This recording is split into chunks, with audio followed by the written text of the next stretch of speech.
Welcome back everyone, I'm Capeless Games, this is EVE Online, and today we're going to be fitting out a stabber for running level 2 security missions.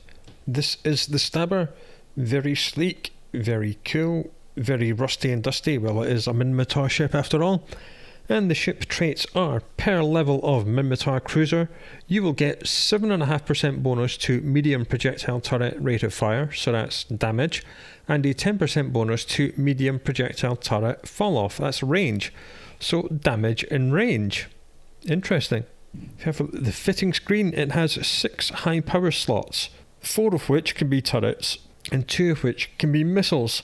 I generally wouldn't fit both turrets and missiles. Usually you just fit 4 turrets and then you use the other 2 high power slots for something else other than weapons, but we might do launchers today, we'll see. We have 4 medium power slots and 4 low power slots. That means you can do either shield or armor. As you know, the traits give you no bonuses to shield or armor, so you can choose either one. 3 medium rig slots of 400 calibration, 25 cubic meter drone bay, which is nice, and when we look at attributes and scroll down, drone bandwidth 25 megabits a second, so you can use a full flight of 5 light drones. So let's simulate this ship and make a fit. A few years ago we did a video on stabber for level 2 missions, and we did a micro warp drive web and autocannon fit, and that was armor tanked, so I think we'll change it up. I think we'll do artillery and a shield fit this time, because why not? Let's do something outside the box. So the first thing we're going to do, we're going to fit the high slots, and as I said, we're not going to put missile launchers on just yet. Projectile turrets, artillery cannons, medium. These come in 2 flavours, 650mm and 720. 720s are going to be really hard to fit power grid and CPU wise, so we're going to do 4 650 medium scout artillery. Scout, if we have a look at the info page, attributes tab, scroll all the way down. Scout are the meta level 4, meta level being a numeric indicator as to the quality of the item, with higher being better. Tech 1 gear comes from meta level 0 to meta level 4. So 4 is the best. Meta level 5 is Tech 2. If we have a look at the Tech 2 autocannons, scroll down, Meta level 5. Meta level 6 plus will be faction, storyline, officer, all that good jazz. So we'll go with 4 650mm scout artillery. And we'll click on charges and click the icon of the weapon. And this is the list of all the ammunition we can have. Things like laser turrets and hybrid turrets are quite simple. It's a straight line. You have high damage, low range at one end, and low damage, high range on the other. Projectile doesn't work like that. EMPM, Fusion M, and Phase Plasma M are all short range. If we have a look at this, range bonus minus 50%, and then Phase Plasma minus 50, and Fusion minus 50. So there are 3 short range high damage. As we see, Fusion does 20 explosive and 4 kinetic for a total of 24. EM does 18 EM, 2 kinetic and 4 explosive for a total of 24. And Phase Plasma does 20 thermal and 4 kinetic for a total of 24. So each of these does the same amount of damage, just different ratios of damage types. Most of the things we're going to be fighting will either be primarily weakest to kinetic or thermal, so phased plasma is what I'm going to fit. Even though it is the short range ammunition, as we see the fall off range is 45 kilometers, which is huge. I believe depleted uranium is the range bonus 0. This is like your medium range ammo. This has a tracking speed multiplier 1.2, so when you fit this you actually get 20% bonus to your tracking. But it does only do 6 plus 6 plus 4 is 12, 16 damage instead of 24. So if we were to use depleted uranium, the damage goes down, but the fall off goes all the way out to 57. And proton, nuclear, and carbonized lead are all long range. 60% range bonus, very long range, but it does only do 10 damage. Remember, phase plasma is doing 24, this is only doing 10. The tracking speed multiplier, only 5% bonus. If you have a look at the phase plasma, tracking speed multiplier 1, so it doesn't negatively affect your tracking, it just doesn't give you a bonus. So titanium sabo, I believe, range. Oh no, titanium sabo is also 0. So it's titanium sabo and carbonized lead are your 2 0 range. Projectile weapon ammo is a little bit weird. Nuclear is your long range at 60%, and proton is also 60%, doing different damage types. But I think for level 2 missions, 45 kilometers is going to be just fine, so we will use the short range, high damage ammo. Movement wise, we're not going to have to move all that fast to be able to bring our stuff to bear, so we're not going to need a microwatt drive. We will, however, fit an afterburner. We're going to go for a 10 meganewton enduring afterburner, just so it uses slightly less capacitor. Low slots wise, for now, I'm going to do turrets and launchers, weapon upgrades, gyrostabilizers. I'm just going to put 2 gyrostabilizers on for the moment, just to push the damage up. It's only 206, but the way that artillery works is that, as we see, it does only do 206 damage per second. But this is the important thing, the Alpha Strike. These 4 weapons together do 883 damage per cycle. So they do big hits, but the cycle time is quite long. If we have a look, the cycle time is rate of fire. It's only 4.29 seconds. It's not that long. So every 4.5 seconds, 5 seconds, you round up because even line works on a 1 hertz server tick. So every 5 seconds we'll do 883 damage. That will probably one-shot things like frigates. So having low DPS isn't really that much of a problem. We will bump that up with drones. We'll just do that now before we forget. Combat drones, light scout drones, we'll whack in 5 hobgoblin 1s. Using hobgoblins, A, because they do thermal damage. And as we know, everything is either primarily or secondary weakest to thermal, other than Angel Cartel, but I don't really care about them. And the good thing about hobgoblins is that they have the highest damage modifier of any drones. Damage modifier 3 times, as opposed to hornets, which have a damage modifier of 1.5, warriors, which have a damage modifier of 1.3. So hobgoblin do the most damage, and they do thermal, so that's why I'm using them. Damage is only 281. We might be able to get another gyrostabilizer on later. Why did I only put 2 in? Because we're having to do a shield tank on this ship, so let's talk about that. There are 2 ways of doing shield tank. You can boost the natural passive regen, which means it doesn't require capacitor. You could do that by adding things like shield extenders. At the moment we have 2000 shield hit points, and these regenerate in 937 seconds, so it goes from 0 to 2000 hit points over the course of 937 seconds, which works out at 5 hit points a second. If we put a restrained shield extender on, the hit points then goes up to 4750, but the time to go from 0 to 4750 does not change. It's still 937 seconds. So that boosts the shield regeneration rate up to 12 hit points a second. It would be nice to get 2 of these in, but I don't think we're going to be able to. The power grid will be over by 31%. It's not great. Maybe we'll try it. We'll put 2 of them on. We're going to need some shield resistances. We'll put on 1 multi-spectrum shield hardener. Again, we'll just do an enduring. Resistances are not great, but because we've got such long range in a weapon, we should be killing things before they get into range to harm us. I know the power grid's still flashing, it's not very happy. That's why I left these 2 low slots. So maybe we can get some sort of engineering equipment to give us some more power. We'll try a powered diagnostic system. That looks good. The good thing about power diagnostic systems is that they have a huge long list of benefits that they give you. Not only is it giving us 5.5% power grid bonus, it's also giving us 4.5% more shield hit points. Obviously it's going to help our shield tank, and it's giving us an 8% reduction in the shield recharge time. So this is doing 3 good things for us. I mean, it also does give you more capacitor and faster capacitor recharge as well. So power diagnostics are great.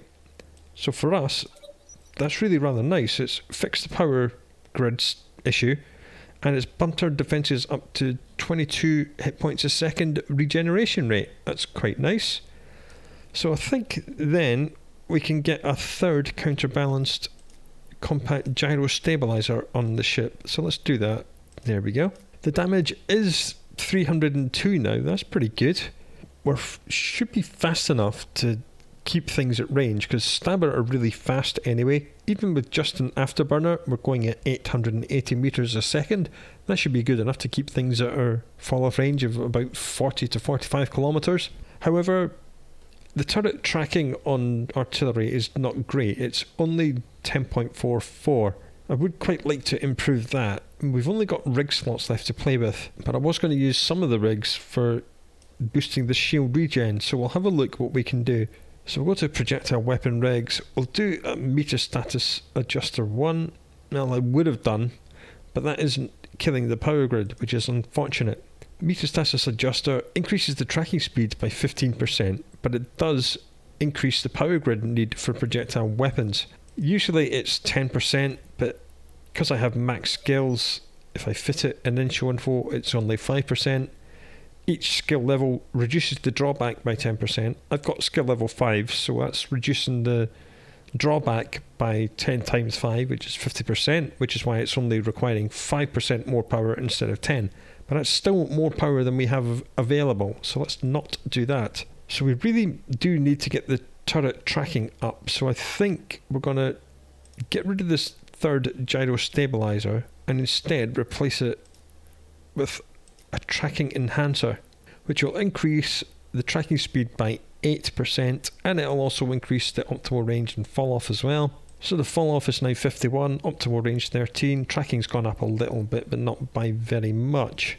Then we're just going to have to rely on our speed and our keep it range and hope that we hit with this. It's just not great, but I chose to do a shield tank, so here we are. So speaking of shield tank, let's go to rigs. Shield rigs.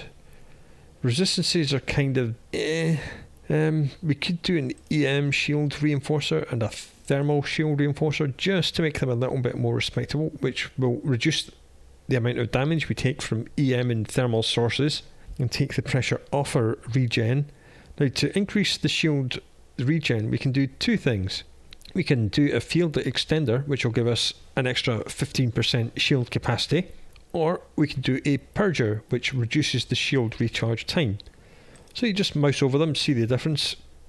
So if we were to do an extender, the shield regen goes up to 26 hit points a second. If we do a purger, it's 28. 28 is better than 26. So if you were to do a passive tank, it would look something like this. 28 hit points a second is not great, to be honest. And the damage is only 281. It's not all that great a fit, so we might have to rethink this. What if instead of a power diagnostic, what if we did a reactor control? Reactor control gives you 10% more power. In fact, it gives us 12% more power, which more than fixes the power grid problems. And then that means we can then do the metastasis adjuster rig without bursting the bank power grid wise. Then we can get rid of the tracking enhancer and replace it with a third Gyrostabilizer. So the damage has gone up by 21 more DPS, but crucially the alpha strike's gone up from 883 to 923, so that's another 40 damage per cycle. That's pretty good. The guns are slightly more accurate because this does 15% tracking speed bonus as opposed to the tracking enhancer, which only does 8. So 15 is a lot more than 8. It's almost double, but not quite. Then that means that the shield rigs are not going to be quite so good. We'll put the purger back on. Put us up to 25 hit points a second instead of 28 because we've lost the regen from the power diagnostic. We could do another purger to go up to 31, but maybe that's what we'll do. Maybe do 2 purgers. So the shield resistances are a little bit worse, but the regen rate is a little bit better, and the guns are more accurate, and we're doing more damage, so that's overall better. I'm just going to save that fit as like the passive version. I also want to examine the possibility of doing an active shield tank, which will be replacing all this stuff with shield booster. So let's have a look at that. Let's take off these and that, and we don't need that anymore. And we don't need the 2 purgers anymore. I'm going to leave the resistance module because that's always nice. So shield boosters. These exchange capacitor energy for shield boosting. And we'll change the tank over to shield boost rate.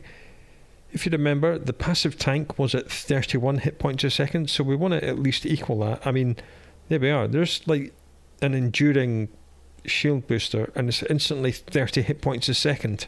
But of course, it uses a lot of capacitor, so we'll do an enduring like that, and then we'll see how high we can get the capacitor, because all we need it to be is stable, maybe with the afterburner off. As we know, the best thing for capacitor are batteries, so we cannot fit a large compact. It would be nice if we could. If we were to do a large, I think that's overkill. I think how about a medium? So if we were to do a medium compact, and then maybe something like a cap flux coil, yeah, that works. Okay. Usually I would use a capacitor power relay because it gives you more capacitor, but that harms the active shield boost, so we will not be using that. So we'll go for a restrained capacitor flux coil. And now the ship is just cap stable, but it is cap stable with this shield booster running all the time and the afterburner on, and we've still got our 3 damage modules. End result of that is that we freed up 2 rig slots. So that's quite nice. And one other interesting thing is that we've actually got 87 power grid and 134 CPU left and 2 empty high power slots. Okay. Rigs wise, what do we want to do with the rigs? There is this operational solidifier which increases the shield boost amount by it reduces the cycle time of the shield boosters by 15%, so they cycle faster, so you repair more. But that does, of course, mean that it's drawing capacitor much faster. So that will put us up to 35 hit points a second, but the cap only lasts 6 minutes 35. But if we turn the afterburner off, it's still stable. So maybe that's something we might want to do. So we're up to 35 hit points a second. And then maybe look at another projectile weapon rig, like a collision accelerator, to increase the damage a little bit more. And it is a little bit. It's only like an extra 10 DPS. I'm not sure that's worth it. How about another metastasis adjuster? That would make us quite accurate. Maybe that's what we'll do. In the meantime, while I'm thinking about whether I've made an error with the rigs, we'll investigate missile launchers, because we have 2 empty high slots and 2 missile slots to fill and 53 power grid. So we'll go to turrets and launchers, missile launchers, and now we have decisions to make. Rocket launchers are very short range, so let's not do that. Heavy launchers are long range, but just one of them will blow the power grid. So if we were to do missile launchers, they would be light missile launchers, not rapid light. Rapid light again would burst the power grid with just one of them. We could put a couple of little baby light arbalest compacts. Again, because these are light, they're kind of designed for frigates, but they would add a little tiny bit of DPS. How much DPS? We'll just go to hardware charges, click on the missile launcher icon, throw on some Scourge light missile, mouse over it. Okay, these do have a maximum flight range of 42 kilometers, which is round about the same range as our artillery, so that's good. Each of them is adding 11 damage a second. That's 22 damage. It's not much, but they barely used any power grid, and what else were we going to do with these 2 high slots? Nothing, so that's fine. Do I want to keep this second metastasis adjuster? That will give us 30% tracking speed in total. It might not be a bad idea. And we know the ship is just cap stable with the afterburner off. You don't even have to run the shield booster all the time. Okay, I think this is how we're going to go. It's very unconventional, but I wanted to do something different. It's very easy to do micro watt drive, double web, cat battery, autocannons. We've done it before. So this is how we're going to go. I'm going to go and buy this, and then we're going to have some fun.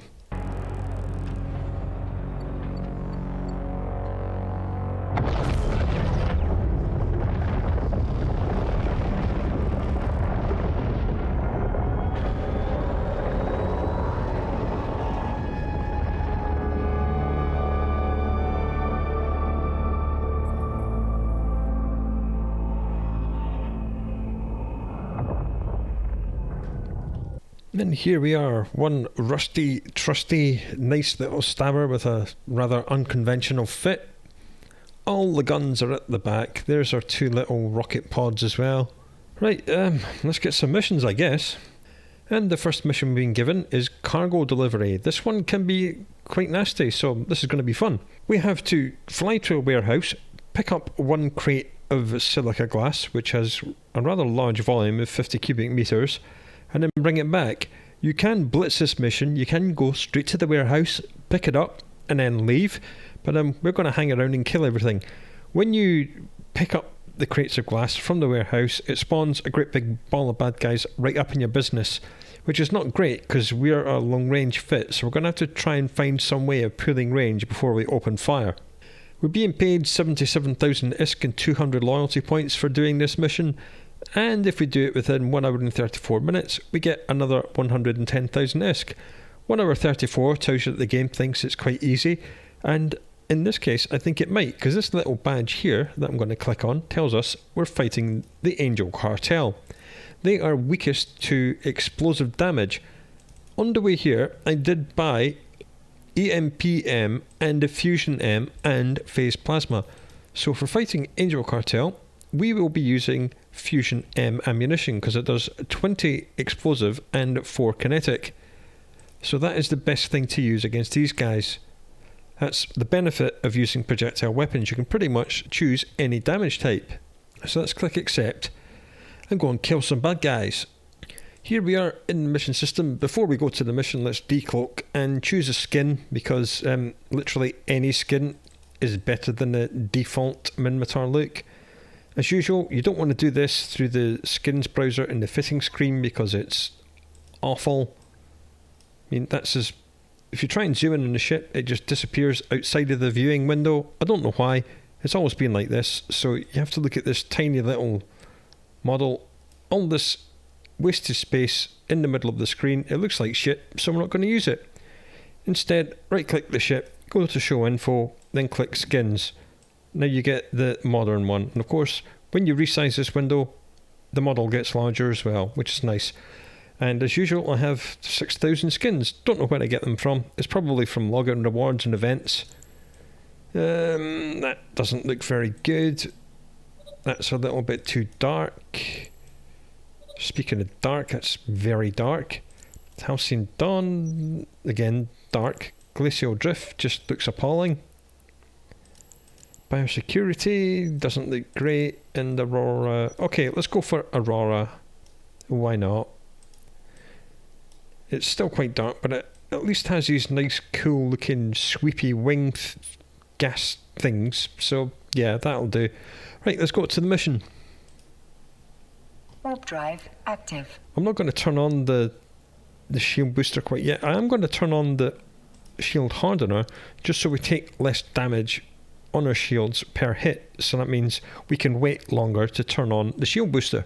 And there is our warehouse. It's quite far away. I have to burn it on, and here we go. No enemies spawn at the start of this mission. They all appear when you take the thing from the warehouse. Mining wise, hey look, the developers forgot to remove all the mineable ore from this mission. That's why we see these nice rocks instead of the horrible placeholder asteroid, which you've heard me rant about many times on this channel. That's a nice surprise. A mission space which is not cluttered with a horrible model. So as soon as we get to the warehouse, we're going to open it, and as soon as we take the thing out, I'm going to pan the camera up and double click straight up because we need to pull range. Right, double click. Here's all the bad guys. And there will be reinforcements in this mission as well. Arch-Gisty is the first thing that has to die. This is elite, huge resistances. It may very well warp jam us. I have set the keep it range to 35 kilometers, so we're just going to keep this guy at range. Going to fire both my missile launchers. Now, the thing about missiles is that it'll take quite some time for these missiles to go and fly 40 kilometers and hit this thing. But they made it, because for some reason missiles have flight time, but artillery and other turrets hit instantly. We're slowly grinding this guy down. As we know, he has got huge resistances. Even his lowest resist is 64, and he's a small, fast target. That's why he's being slightly annoying to get rid of. But he's going down just fine. And there he goes. So we'll keep the next frigate at range. I want to get rid of the little targets first. See if you can't hit this guy with the artillery. Yep, I only got to fire 3 shots at him and he exploded. Right, let's get rid of these cruisers next, because I do believe that the trigger for the reinforcements in this mission are the destroyers. I'm not going to turn the shield booster on yet, we don't need it. We're not taking that much damage. Even though the destroyers are red box, which means they're actively firing on us, it looks like they're missing because we're actually quite fast. And when they are hitting, they're not doing a great deal of damage because we have pretty decent resistances. Yeah, the cruiser's taking a little while to go down, but not too much. Alright, let's start killing destroyers.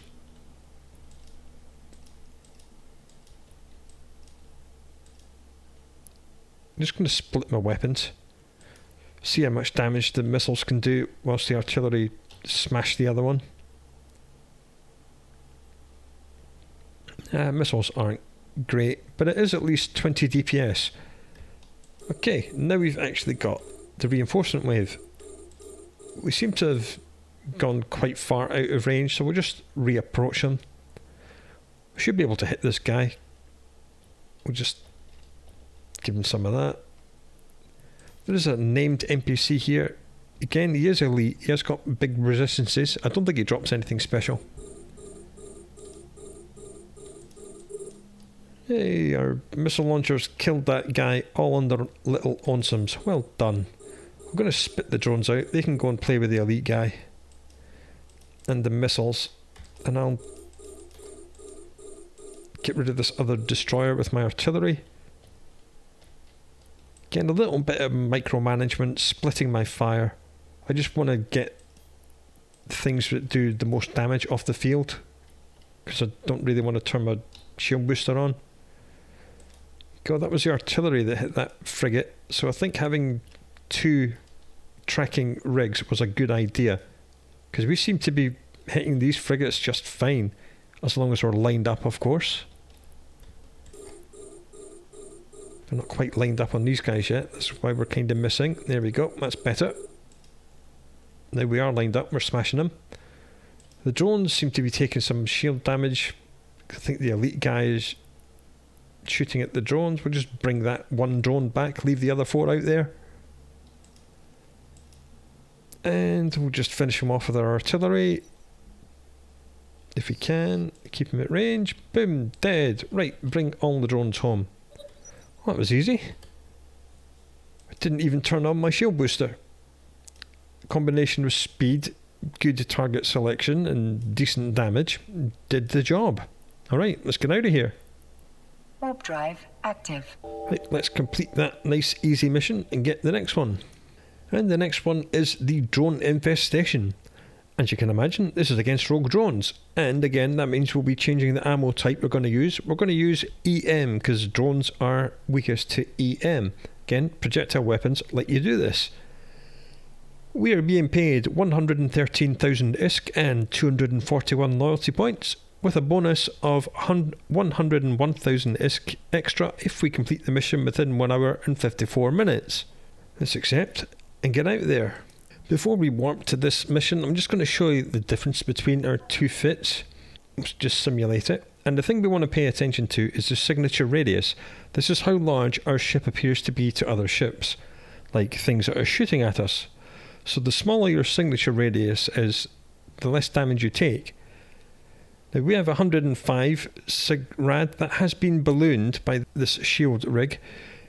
Reduces the duration of shield booster cycles at the expense of increasing signature radius. Now it is only 5%. So when I simulate it being turned off, indeed our SIG radius is only 100. So it's 105 SIG radius with this fit.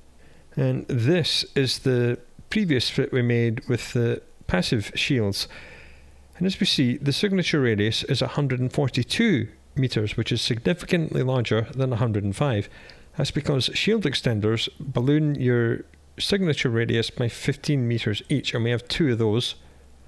And we have 2 shield rigs, both of which are increasing the signature radius as well.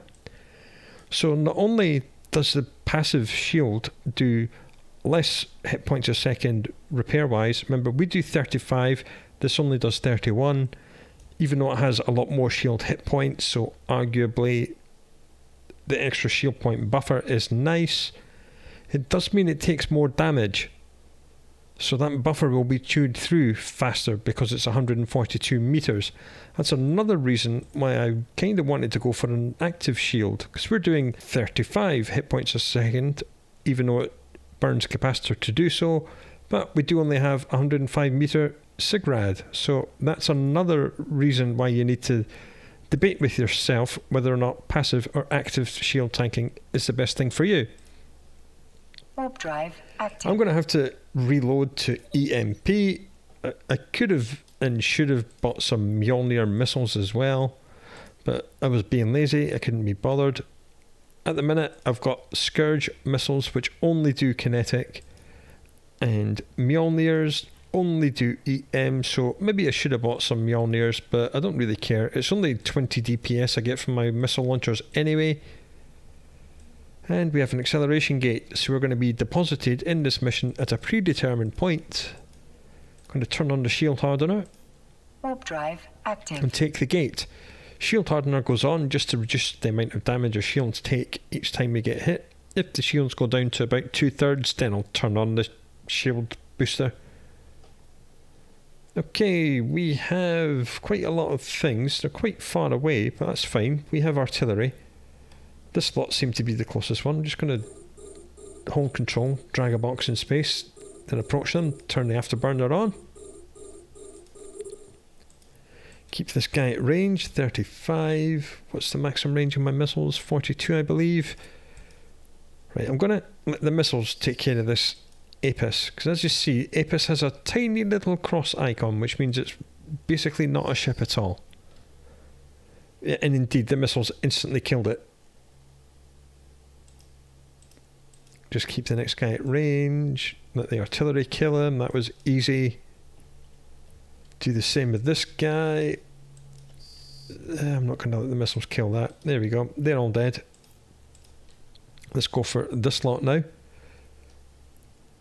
Mining wise, nothing to mine because they remembered to remove all the mineable ores from this mission, which is why we see 10,000 of this same model scattered throughout the site, all in the same orientation and all the same size, because the Evil 9 developers are lazy as hell. As you see, there's one, there's one, there's one, there's one, all the same orientation, all the same size. They couldn't even be bothered to rotate them or write a script to rotate them randomly through any of the 3 available axes. And I will complain about this until they fix it and stop being lazy.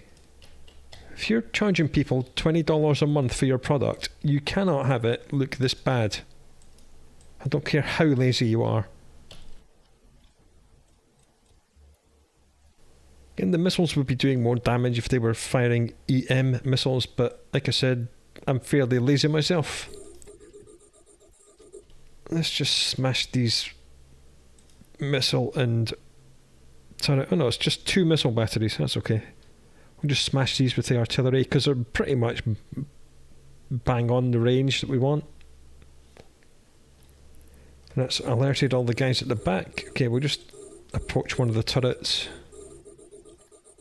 Fire our missiles at the closest drone. And apparently the ship can only target 5 things at a time. That's a little bit annoying. But we shall survive. I'll take out the other light missile battery. I'm going to spit my drones out. They can go and play with the enemy drones. Off you go, guys. And one of them's taken armour damage. Must be from the previous mission. Hey, look at that. The missile launchers killed something. The drones are absolutely wrecking the NPC drones, as we knew they would. And we'll just finish this guy off with the artillery. Bim, bim, bim. Ooh, reinforcement wave. Interesting. Well, the drones have kind of split the fire because, of course, and they're taking fire, so press Shift R, recall the drones. Even though, when you mouse over drones in space and click this icon, and focus fire is targeted, and it says drones should focus their effects on a single enemy. As you saw, they did not, because that option has never worked in all of the 16, 17 years I've been playing this game. It's something else that the developers have never been able to fix. And something else they need to fix is the fact that the drone silo we're supposed to kill is not shown on the overview. So what I'll do, I'll right click it up here in the opportunities window and add large collidable structure to overview. And now the thing we're supposed to kill is one of these things. And luckily there's only one of them called drone silo. This is another personal bugbear of mine. All mission critical structures should be Overseer's dead space structures. If we open overview settings, go to the filters and search and go to dead space, under entity I do have dead space overseer structure selected. That is what the icon looks like. All mission critical things like this drone silo should be dead space overseer structures. Why do I say that? So you can see them easily, because if I was to leave large collidable structure on, the things I want to target, like drones, would be lost in this big list of absolute nonsense like walls, wall junction, wall elevation, and all this absolute bullshit that doesn't matter. Who's going to shoot at a wall? Or why do you need to have a wall on your overview? That's why I don't have large collidable structures on my overview. But that sometimes means I can't see the thing I need to kill because the developers are too lazy to assign them the correct attributes. But you can lock target, as we see up here, without even having it on overview, so I suppose that's something. Well, that's blown up. That's the mission over. That's the end of me ranting about developers being lazy and doing things wrong. But you know what? The game is 22, nearly 23 years old at this point. And some things have been broken for that length of time. And as I said, they are charging you $20 a month for the privilege of dealing with this broken shit. So maybe they might want to fix it. Anyway, that's 2 missions in the bag. And we never actually turned on our shield booster. So yeah, level 2 missions. Right, made it back safe and sound. Let's complete the mission. And complete this video. Well, this worked just fine. It was a combination of the long range, which let us kill things before they got anywhere close enough to damage us, the 2 tracking rigs we used, and the fact that we had an active shield tank, which meant that our signature radius was small. So the combination of long range, small sig radius really helped us out. We didn't even turn on the shield booster at any point during these 2 missions that we ran. So yeah, long range for the win. Unconventional fits sometimes work. Stabber are usually autocannon, dual web and armour, but they seem to work fine with artillery and active shield, so who knew?